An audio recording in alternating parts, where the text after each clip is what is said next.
ഈ സൃഷ്ടി നടക്കുന്നതിന് മുമ്പുണ്ടായിരുന്നതെന്ന് പറയാൻ പറ്റില്ല. കാരണം മുമ്പ് എന്തെങ്കിലും ഉണ്ടായിട്ടുണ്ടെങ്കിൽ അത് കാലത്തിനപ്പുറമായിരുന്നു. കാലത്തിനപ്പുറമായതുകൊണ്ട് അത് മുമ്പാണോ പിമ്പാണോ എന്ന് പറയാൻ പറ്റില്ല. അവിടെ വാക്ക് നിവർത്തിക്കും, വാക്ക് അവിടം വരെ പോവുള്ളൂ. പക്ഷെ പറയാനുള്ള സംവിധാനത്തിന് നമ്മൾ മുമ്പ് എന്ന് പറയുന്നു എന്ന് മാത്രം. നമ്മൾ ഉദ്ദേശിക്കുന്ന പോലത്തെ ഒരു പാസ്റ്റ് ടെൻസ് അല്ല അത്, ഭൂതകാലമല്ല അത്. അപ്പോൾ ഈ സൃഷ്ടപ്രപഞ്ചം സൃഷ്ടമാകുന്നതിന് മുമ്പ് എന്തായിരുന്നു അതിനെ തന്ത്രം വിളിക്കുന്നത്, ശൈവതന്ത്രങ്ങൾ വിളിക്കുന്നത് പരഭൈരവാവസ്ഥ അല്ലെങ്കിൽ പരശിവാവസ്ഥ. ആ പരഭൈരവാവസ്ഥയ്ക്ക് എന്തോ കാരണം കൊണ്ട് അത് അജ്ഞാതമാണ്, നമുക്ക് അജ്ഞാതമാണ്. പലതാകാൻ തോന്നി, തന്നെ മറയ്ക്കാൻ തോന്നി. അങ്ങനെ അത് തന്നെ മറയ്ക്കാൻ തോന്നിയപ്പോൾ അത് ശിവനും മറച്ച ആ ശക്തിയും ആണ്. രണ്ടും ഒന്ന് തന്നെയാണ്. പക്ഷേ നമ്മൾ വിവരിക്കുമ്പോൾ അത് രണ്ടും രണ്ടായിട്ടാണ് വിവരിക്കുക. പലതാകണമെന്ന് തോന്നിയ, തന്നെ തന്നിൽ നിന്ന് ഒളിപ്പിക്കണമെന്ന് തോന്നിയ ആ അവസ്ഥയ്ക്ക് ശിവൻ എന്ന് പേര്. കൈലാസവാസിയായ ശിവനല്ല, അത് ടെക്നിക്കൽ പേരാണ്. തന്നെ തന്നിൽ നിന്ന് മറയ്ക്കണമെന്ന് തോന്നിയപ്പോൾ തന്നെ താൻ മറച്ചു. ആ താൻ ശക്തി, ശിവനും ശക്തിയും. അങ്ങനെ തന്നെ തന്നിൽ നിന്ന് മറച്ചപ്പോൾ ശിവനും ശക്തിയും ഉണ്ടായി. ആ ശിവനും ശക്തിയും ഉണ്ടായപ്പോൾ വളരെ അവ്യക്തമായിട്ടുള്ള ഒരു ഞാൻ എന്നുള്ള ബോധമുണ്ടായി. വളരെ അവ്യക്തമായിട്ടുള്ള ഞാൻ എന്നുള്ള ബോധം. കാരണം എന്നാലേ സൃഷ്ടി ചെയ്യാൻ പറ്റുള്ളൂ, പലതാകാൻ പറ്റുള്ളൂ. ആ അവ്യക്തമായിട്ടുള്ള ഞാൻ, അനുഗ്രഹ ശക്തിയായിട്ടുള്ള സദാശിവൻ. അപ്പം ഞാനെന്നുള്ള ബോധം ഉണ്ടായിക്കഴിഞ്ഞാൽ സൃഷ്ടിക്കപ്പെടേണ്ടുന്നതിനെക്കുറിച്ചിട്ടുള്ള ബോധം ഉണ്ടാവണം. വാക്കുകൾ പരിമിതമായതുകൊണ്ട് ഇതിൻ്റെ കൃത്യാർത്ഥം നിങ്ങൾ അനുമാനിച്ചെടുക്കുക തന്നെ പറ്റുള്ളൂ. കാരണം ഈ ഞാനെന്നുള്ള ബോധം ഉണ്ടായിക്കഴിഞ്ഞപ്പോൾ പലതാകണമെങ്കിൽ പലതിനെക്കുറിച്ചുള്ള ബോധം ഉണ്ടാകണം. അപ്പോൾ ഷിഫ്റ്റ് എന്നിൽ നിന്ന് പലതിലേക്ക് മാറി, ഒബ്ജക്റ്റിലേക്ക് മാറി. അത് ഈശ്വരൻ, ശിവൻ, ശക്തി, സദാശിവൻ, ഈശ്വരൻ. ഞാനും അതും എന്നുള്ള ബോധം ഉണ്ടായി. ആദ്യം എന്നിലായിരുന്നു സ്ട്രെസ്സ്, രണ്ടാമത് ഒബ്ജക്റ്റിൽ വസ്തുവിലായിരുന്നു സ്ട്രെസ്സ്, മൂന്നാമത് ഞാനും വസ്തുവിലും ഈക്വൽ സ്ട്രെസ്സ്. ഞാൻ എന്നിൽ സ്ട്രെസ്സുള്ളപ്പോൾ സദാശിവൻ, അതിൽ സ്ട്രെസ്സുള്ളപ്പോൾ ഈശ്വരൻ, ഞാനും അതും ഒരേപോലെ നിൽക്കുമ്പോൾ ശുദ്ധവിദ്യ. ഇതെല്ലാം രണ്ടായിട്ടില്ല, ഒന്നിൽ തന്നെയുള്ള വകഭേദങ്ങളാണ്. പരശിവൻ, ശിവൻ, ശക്തി, സദാശിവൻ, ഈശ്വരൻ, ശുദ്ധവിദ്യ. അവിടെ എത്തിയപ്പോഴത്തേക്കും ആ രണ്ടിനെ കുറിച്ചിട്ടുള്ള ഞാനും അതും എന്നുള്ള ബോധം രൂഢീകരിക്കപ്പെട്ടു, ശക്തമായി. ഇനി അതിനെ സ്പ്ലിറ്റ് ചെയ്ത് രണ്ടാക്കണം. അപ്പോൾ അളക്കാൻ പറ്റാത്തതിനെ അളന്ന് കാണിക്കുന്നത് മായ. മിയതേ അനേന ഇതി മായ. മിഥ്യ എന്നുള്ള അർത്ഥത്തിലല്ല തന്ത്രശാസ്ത്രത്തിൽ മായ എന്നുള്ള പദം ഉപയോഗിക്കുന്നത്. അപ്പോൾ മായ മായ മായ എന്ന് തന്ത്രശാസ്ത്ര ഗ്രന്ഥങ്ങളിലും കാണും, മായ മായ മായ എന്ന് വേദാന്ത ഗ്രന്ഥങ്ങളിലും കാണും. രണ്ടുപേരും ഉദ്ദേശിക്കുന്ന അർത്ഥം വ്യത്യസ്തമാണ്. മായ ഒന്നല്ല രണ്ടിടത്തും. ഒന്ന് മിയതേ അനേന ഇതി മായ, അളക്കാൻ പറ്റാത്തതിനെ അളന്ന് കാണിക്കുന്നവൾ മായ. മറ്റേത് അചിന്ത്യരൂപിണി, അവ്യക്തരൂപിണി, മിഥ്യാരൂപിണി മായ. വേദാന്തത്തിലെ മായ മിഥ്യയാണെങ്കിൽ തന്ത്രത്തിലെ മായ അളക്കാൻ പറ്റാത്തതിനെ അളന്ന് കാണിക്കുന്ന ശിവൻ്റെ സ്വാതന്ത്ര്യ ശക്തിയാണ്. എന്തൊക്കെ കൊണ്ടാണ് അളക്കുന്നത്?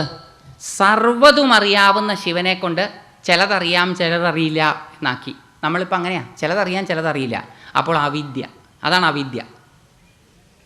ആ അവിദ്യ എന്നുള്ള പദവും രണ്ടിലും കോമൺ ആണെങ്കിലും രണ്ടിനും വ്യത്യാസമുണ്ട്.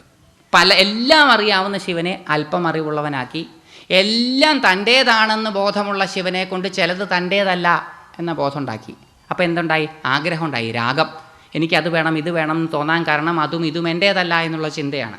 അപ്പോൾ രാഗം, അവിദ്യ, കാലം, ടൈം ബൗണ്ടാക്കി ഈശ്വരനെ. ഈശ്വരൻ കാലാതീതനാണ്, പക്ഷേ ഈശ്വരനെ ടൈം ബൗണ്ടാക്കി, സമയത്തിനകത്താക്കി. അപ്പോൾ ജനന മരണങ്ങൾക്ക് വിധേയനാക്കി. ജനിച്ചു മരിക്കും. ഇപ്പോൾ ശിവൻ അങ്ങനെയാണ് വിചാരിക്കണേ. ഡേറ്റ് ഓഫ് ബർത്ത് ചോദിച്ചാൽ കൃത്യം പറഞ്ഞുതരും, ഡേറ്റ് ഓഫ് ഡെത്ത് അറിയില്ല. പക്ഷേ ഡേറ്റ് ഓഫ് ബർത്ത് കൃത്യമായിട്ട് അറിയാം. ശിവൻ കാലാനുസാരിയായി. അപ്പോൾ രാഗം, അവിദ്യ, കാലം, കല എല്ലായിടത്തും വ്യാപിച്ച് കിടക്കുന്ന ശിവൻ അല്പസ്ഥലത്ത് മാത്രം വ്യാപിച്ച് കിടക്കുന്നവനാക്കി, കഷണമാക്കി ശിവനെ. ശിവൻ ഈ ശരീരത്തിനകത്ത് മാത്രമാണ് ഇപ്പോൾ വ്യാപിച്ച് കിടക്കുന്നത്. സർവ്വവ്യാപി ആയിരുന്നു ഇദ്ദേഹം, പക്ഷെ മായ ഇതിനെ അങ്ങ് ഒതുക്കി. കല, നിയതി, സർവതന്ത്ര സ്വാതന്ത്ര്യമുണ്ടായിരുന്ന ശിവൻ വിധിക്ക് അധീനനായി തീർന്നു, പ്രവൃത്തിക്കും പ്രവൃത്തി ദോഷങ്ങൾക്കും അധീനനായി തീർന്നു. അപ്പോൾ 5 ആയുധങ്ങളെ ഉപയോഗിച്ച് കലാ, കാലം, രാഗം, നിയതി, അവിദ്യ എന്ന 5 ആയുധങ്ങളെ ഉപയോഗിച്ച് മായ എന്ന ശിവൻ്റെ സ്വാതന്ത്ര്യ ശക്തി ശിവനെ അങ്ങ് പൊതിയുമ്പോൾ ശിവൻ പുരുഷനും ശക്തി പ്രകൃതിയുമായി മാറും. ആ 5 രാഗ, കാല, കലാ,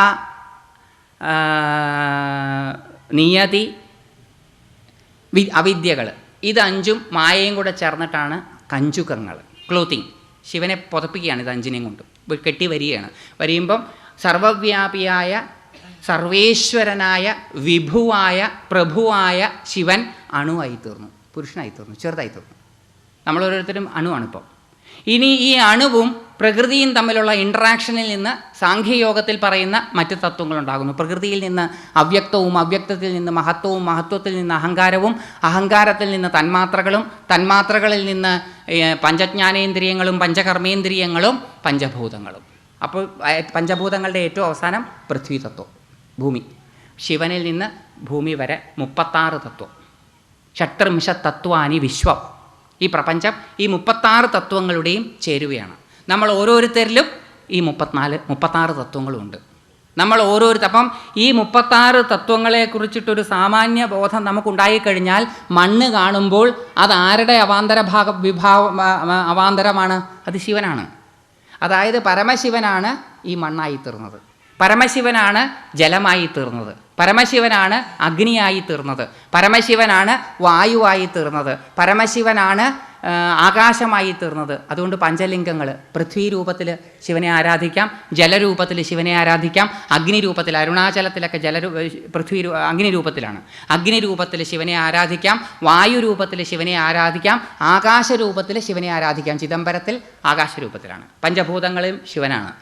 ഈ പഞ്ചഭൂതങ്ങളെ അറിയുന്നത് പ്രകാശങ്ങളുള്ളത് കൊണ്ടാണ്. ശക്തമായ 2 പ്രകാശങ്ങൾ സൂര്യനും ചന്ദ്രനും, അത് രണ്ടും ശിവനാണ്. അപ്പോൾ 5ഉം 2ഉം 7. ഈ സൂര്യനും ചന്ദ്രനും പഞ്ചഭൂതങ്ങളെയും അറിയുന്നത് ആരാണ്? ഞാൻ. അതാണ് അഗ്നി. കാരണം ഞാൻ എന്നുള്ള ബോധമുണ്ടാകുന്നത് എന്നിൽ പചനം നടക്കുകയും എൻ്റെ ശരീരം ചൂടോടുകൂടി ഇരിക്കുകയും ചെയ്യുന്നതായതുകൊണ്ട് അഗ്നി, ഞാനാണത്. അപ്പോൾ ആ അഗ്നി എന്ന് പറയുന്നത് പഞ്ചഭൂതങ്ങളിലെ അഗ്നിയല്ല, പരാഗ്നി. അപ്പോൾ അതുകൊണ്ട് അഗ്നി എന്ന് പറയില്ല, അതിനെ സാധകൻ എന്നാണ് പറയുക. 8 എണ്ണം. ഈ 8 എണ്ണവും ശിവനാണ്. അപ്പോൾ ഈ ഭാരതഭൂമിയിൽ മാത്രമേ ഇതിനെല്ലാം ഈശ്വരനായിട്ട് ആരാധിക്കാനുള്ള വകുപ്പുള്ളൂ.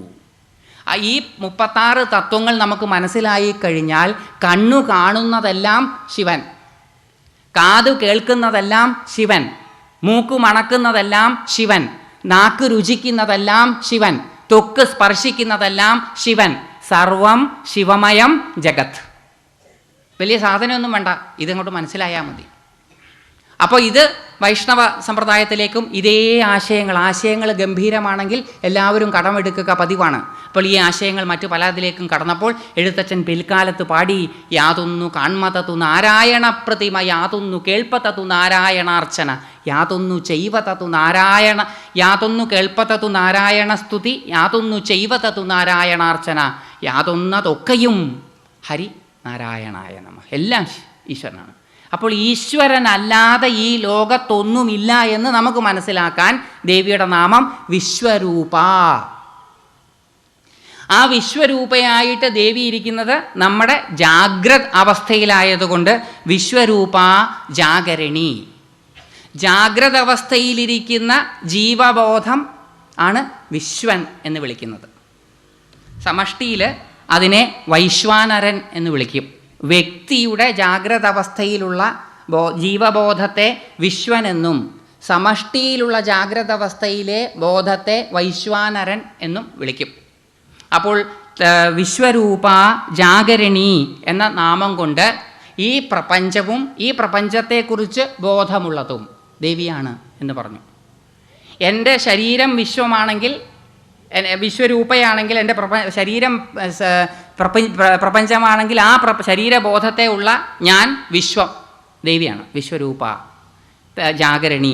സ്വപന്തി, സ്വപ്നാവസ്ഥയിലിരിക്കുന്നവൾ. അപ്പോൾ സ്വപ്നാവസ്ഥ ആരാ? ദേവി. സ്വപന്തി, ആ സ്വപ്നാവസ്ഥയിലെ അഭിമാനം, ഞാൻ എന്നുള്ള ബോധം, അതാണ് തൈജസൻ, തൈജസാത്മിക. സമഷ്ടിയിൽ ആ ബോധം ഹിരണ്യഗർഭൻ. ഇപ്പോൾ വ്യഷ്ടിയിലെ സ്വപ്നാവസ്ഥയിൽ അഭിമാനിക്കുന്നത് തൈജസനും, സമഷ്ടിയിലെ സ്വപ്നാവസ്ഥയിൽ, സമഷ്ടി എന്ന് പറഞ്ഞാൽ നമ്മുടെ എല്ലാവരുടെയും കൂടി സ്വപ്നം ചേർന്നിട്ടൊരവസ്ഥയുണ്ട്, അത് ഹിരണ്യഗർഭൻ. അങ്ങനെ ഒരു അവസ്ഥയെ പറ്റിയിട്ട് കാർൽ യുങ് അദ്ദേഹത്തിൻ്റെ സൈക്കോളജിയിൽ പ്രതിപാദിക്കുന്നുണ്ട്. ദ കളക്റ്റീവ് അൺകോൺഷ്യസ്, മിത്തുകളൊക്കെ അതിൽ നിന്നുണ്ടായതാണെന്നാണ് അദ്ദേഹത്തിൻ്റെ വാദം. അതിനൊക്കെ എത്രയോ നൂറ്റാണ്ടുകൾക്ക് മുമ്പ് ഇവിടുത്തെ മഹർഷീശ്വരന്മാർ നമുക്കിന്ന് മനസ്സിലാകാൻ പറ്റാത്ത ഭാഷയിൽ പറഞ്ഞു വെച്ചിട്ടുണ്ട്. ആ തൈജസ് സ്വപന്തി തൈജസാത്മിക. അപ്പോൾ ഡീപ്പ് സ്ലീപ്പ് അവസ്ഥയോ ദേവി തന്നെയാണ്, സുപ്ത. ആ സുപ്താവസ്ഥയിലെ ബോധം പ്രാജ്ഞാത്മിക. അതാണ് ഞാൻ ഇന്നലെ വിട്ടുപോയത്. പ്രാജ്ഞാത്മിക എന്ന് പറയുന്നത് സുപ്താവസ്ഥയിലെ ബോധം, ഒരു വേഗ് ബോധം ആ സമയത്തുണ്ട്. അതുകൊണ്ടാണ് നമുക്ക് ഉണർന്നു കഴിഞ്ഞാൽ നല്ലോണം ഉറങ്ങി എന്ന് തോന്നാൻ കാരണം. സുപ്താവസ്ഥയിൽ കോൺഷ്യസ് അല്ലാത്ത ഒരു കോൺഷ്യസ്നെസ്, അങ്ങനെയൊക്കെ അതിനെപ്പറ്റി പറയാൻ പറ്റുള്ളൂ. ബോധമല്ലാത്ത ഒരു ബോധം ഉണ്ട്, അത് പ്രാജ്ഞൻ. സമഷ്ടി തലത്തിൽ അതാണ് ഈശ്വരൻ എന്ന് വിളിക്കപ്പെടുന്നത്. സമഷ്ടിയുടെ സുഷുപ്തിയിലെ അഭിമാനബോധമെന്തോ അത് ഈശ്വരൻ. വ്യഷ്ടിയുടെ സുഷുപ്തിയിലെ അഭിമാനം പ്രാജ്ഞൻ. വ്യഷ്ടിയിലെ സ്വപ്നത്തിൻ്റെ അഭിമാനി തൈജസൻ, സമഷ്ടിയിലെ അഭിമാനി ഹിരണ്യഗർഭൻ. വ്യഷ്ടിയുടെ ജാഗ്രത അവസ്ഥയിൽ ബോധമുള്ളത് വിശ്വൻ, സമഷ്ടിയുടെ ജാഗ്രത അവസ്ഥയിലെ ബോധം ഹിരണ്യഗർഭൻ. ഇതൊക്കെ എന്തിനാണ് ഇത്ര വിസ്തരിച്ച് പറയുന്നതെന്ന് വെച്ച് കഴിഞ്ഞാൽ ഇവിടെ ദേവി അല്ലാതെ വേറൊന്നുമില്ല എന്ന് പല രീതിയിൽ പറഞ്ഞു തരികയാണ്. ഒരേ സാധനമാണ് ഈ പറയണത്, പക്ഷെ പല രീതിയിൽ. സുപ്ത, പ്രാജ്ഞാത്മിക, തുര്യ, ഈ 3 അവസ്ഥകൾക്കും അതീതമായിട്ടുള്ളത്. അതായത് ജാഗ്രത ആയിരിക്കുമ്പോൾ, ഞാനത് ഇന്നലെ പറഞ്ഞു, ജാഗ്രത ആയിരിക്കുന്നു എന്ന് നമുക്ക് ബോധം ഉണ്ടാവാറില്ല. ജാഗ്രത ആയിരിക്കുമ്പോൾ ബോധത്തോടുകൂടി ജാഗ്രത ഇരിക്കുമ്പം അത് ജാഗ്രത് തുരീയം, അതേപോലെ സ്വപ്നതുരീയം, സുഷുപ്തി തുരീയം. അതാണ് തുരീയം എന്ന് പറയുന്നത്, 4ാമത്തെ അവസ്ഥ. മാണ്ഡൂക്യോപനിഷത്തിലൊക്കെ ഈ 4 അവസ്ഥകളെക്കുറിച്ചും വളരെ മനോഹരമായിട്ട് വർണ്ണിക്കുന്നുണ്ട്. പ്രണവം ഉപയോഗിച്ചുകൊണ്ട് ഈ അവസ്ഥയിലേക്ക് എങ്ങനെ എത്താം എന്നും പറയുന്നുണ്ട്. ഭാസ്കരരായർ ഈ അവസ്ഥയെക്കുറിച്ച് പറയുന്നത്, പ്രാണായാമം തുടങ്ങിയ പ്രക്രിയകളിലൂടെ ഇന്ദ്രിയ സംയമനം ശീലിച്ചതിന് ശേഷം സ്വന്തം ചിന്തയാലും സ്വന്തം ജ്ഞാനത്താലും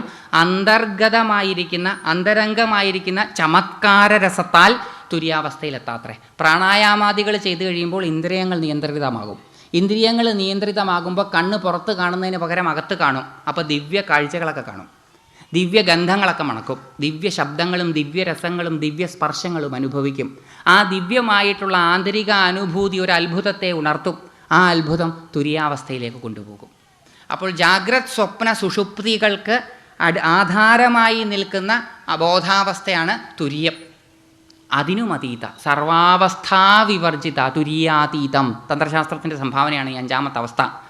തുര്യാതീതമായിരിക്കുന്ന ആ അവസ്ഥ, സർവ അവസ്ഥകളെയും വിവർജിച്ച് ഇല്ലാതാക്കുന്ന തുര്യാതീതമായ അവസ്ഥ പരശിവൻ്റെ അവസ്ഥയാണ്. ആ ശിവത്വം രൂപമായിരിക്കുന്നവൾ സർവാവസ്ഥാ വിവർജിത. ഇത് വെഷ്ടി ജീവൻ്റെ കഥ. ജാഗ്രത, സ്വപ്ന, സുഷുപ്തി, തുര്യാതീതകൾ അണുവായ വ്യഷ്ടിക്കുള്ളതാണെങ്കിൽ സമഷ്ടിയിൽ ഇനി വേറൊരു പ്രക്രിയ പറയുകയാണ്. സൃഷ്ടികർത്തൃ, സൃഷ്ടിയാണ് ജാഗ്രത്. ഈ സൃഷ്ടി ചെയ്യുന്നത് മുഴുവൻ ദേവിയാണ്. സൃഷ്ടി ചെയ്യുന്നത് ബ്രഹ്മാവാണ്. ബ്രഹ്മാവിൻ്റെ രൂപത്തിലിരുന്ന് സൃഷ്ടി ചെയ്യുന്നത് ദേവിയായതുകൊണ്ട് ദേവിക്ക് ബ്രഹ്മരൂപ, ദേവിയാണ് ബ്രഹ്മം. ഗോപ്ത്രി, ഗോപനം ചെയ്യുന്നത്, മറച്ചു വെക്കേണ്ടത് മറച്ചു വെച്ചുകൊണ്ട് സംരക്ഷിക്കുന്നത് ശീലമായിട്ടുള്ളവൾ. ഗോപ്ത്രി, ഗോവിന്ദരൂപിണി, ഗോവിന്ദൻ തന്നെ സ്വരൂപമായിട്ടുള്ളവൾ. ഗോവിന്ദൻ ഏറ്റവും വലിയ വിപ്ലവകാരികളിൽ ആദ്യത്തെ ആളാണ് ഗോവിന്ദൻ.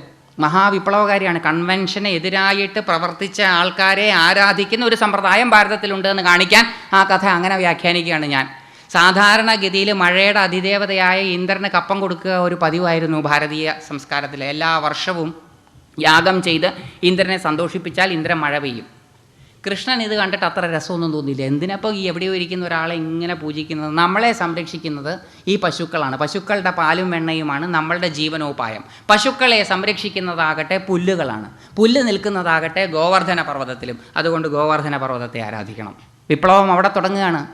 സ്ഥാപിതമായിട്ടുള്ള ആശയങ്ങൾക്കെതിരെ യുക്തിപരമായിട്ടുള്ള ആശയങ്ങൾ കൊണ്ടുള്ള ഇൻട്രാക്ഷൻ കൃഷ്ണനാണ് ആദ്യം തുടങ്ങുന്നത്. ലോകത്തിലെ ഏറ്റവും വലിയ റെവല്യൂഷണറി എന്ന് പറഞ്ഞാൽ ചോര ചിന്തുന്നവൻ അർത്ഥമൊന്നുമില്ല, അതൊക്കെ പിൽക്കാലത്ത് വന്നതാണ്. ആശയങ്ങളെ മാറ്റിമറിച്ച് ജീവിതത്തിൻ്റെയും ജീവൻ്റെയും ഗതിയെ മാറ്റാൻ ശക്തിയുള്ളവനാണ് റെവല്യൂഷണറി. അപ്പോൾ അന്നത്തെ കൺവെൻഷനലായിട്ടുള്ള സമ്പ്രദായത്തെ യുക്തി കൊണ്ട് ഭേദിച്ച് ഗോവർദ്ധനത്തിനെ ആരാധിക്കാൻ പറഞ്ഞു കൃഷ്ണൻ. ഗോവർദ്ധനത്തിനെ ആരാധിക്കാൻ പറഞ്ഞപ്പം ഇന്ദ്രൻ കോപിച്ചു. ഇന്ദ്രൻ കോപിച്ചാലും ഇന്ദ്രൻ പ്രസാദിച്ചാലും മഴ പെയ്യിക്കും. വ്യത്യാസം എത്രയേ ഉള്ളൂ, ഒന്ന് നല്ല മഴ പെയ്യിക്കും, രണ്ടാമത്തത് പേമാരി പെയ്യിക്കും. ദേഷ്യപ്പെട്ടപ്പോൾ പേമാരിയായി. പേമാരിയായപ്പോൾ വെള്ളപ്പൊക്കം വന്നു. വെള്ളപ്പൊക്കം വന്നപ്പോൾ കൃഷ്ണനെ വിശ്വസിച്ചിരുന്നവരുടെ മുഴുവൻ ഗതി അധോഗതിയാകുമോ എന്ന് സംശയമായി. കൃഷ്ണനെ ഒട്ടും അവിടെ നോക്കിയിട്ട് കാണാനില്ല. കുറച്ച് കഴിഞ്ഞപ്പോൾ മൂപ്പര് വന്നു, ഇപ്പോൾ സ്ഥിതിയൊക്കെ അവലോകനം ചെയ്തിട്ട് പറഞ്ഞു, അപ്പോഴും പറഞ്ഞില്ല ഇന്ദ്രനെ ആരാധിക്കാൻ. ഇന്നത്തെ കാലത്താണെങ്കിൽ ഉടൻ ഇന്ദ്രനെ മറന്നുപോയതിൻ്റെ ദോഷം കവടി നിരത്തും. ഈ വെള്ളപ്പൊക്കം ഉണ്ടാവാൻ കാരണം എന്താണെന്ന് കവടി നിരത്തി നോക്കും. ഇന്ദ്രകോപമാണ് കാരണം. അതുകൊണ്ട് ഇന്ദ്രകോപം അലിവേറ്റ് ചെയ്യാൻ, ഇല്ലാതാക്കാൻ ഒരു യജ്ഞം അങ്ങോട്ട് നടത്തിക്കൊള്ളാൻ പറയും. ഇല്ലാത്ത കാശ് കടം വാങ്ങി യജ്ഞം നടത്തും. ഇന്ദ്രനൊട്ട് അനുഗ്രഹിക്കുകയില്ല, കടക്കണി വീഴുകയും ചെയ്യും. ഇതാണ് നമ്മുടെ ഇന്നത്തെ പരിഹാരം. അന്ന് കൃഷ്ണൻ അതല്ല പറഞ്ഞത്. ഇതെല്ലാം ഇത്ര വിവേചിച്ച് പറയുന്നത് ആ ചിന്താതലത്തിലേക്ക് ഉയരാനാണ്. കൃഷ്ണൻ ഒന്നും പറഞ്ഞില്ല, ഇന്ദ്രനെ ആരാധിക്കാനൊന്നും പറഞ്ഞില്ല. നേരെ ഗോവർദ്ധനത്തെ തൻ്റെ ചെറുകൈയിൽ ഉയർത്തിപ്പിടിച്ച് ഗോപിമാരെ അദ്ദേഹം സംരക്ഷിച്ചു. ഈ കൃഷ്ണനാണ് പിൽക്കാലത്ത് ഗീതയിൽ അർജുനനോട് പറഞ്ഞത്, അനന്യാശ്ചിന്തയന്തോ മാം യേ ജനാഃ പര്യുപാസത്തെ തേഷാം നിത്യാഭിയുക്താനാം യോഗക്ഷേമം വഹാമ്യഹം. ഗോവിന്ദ.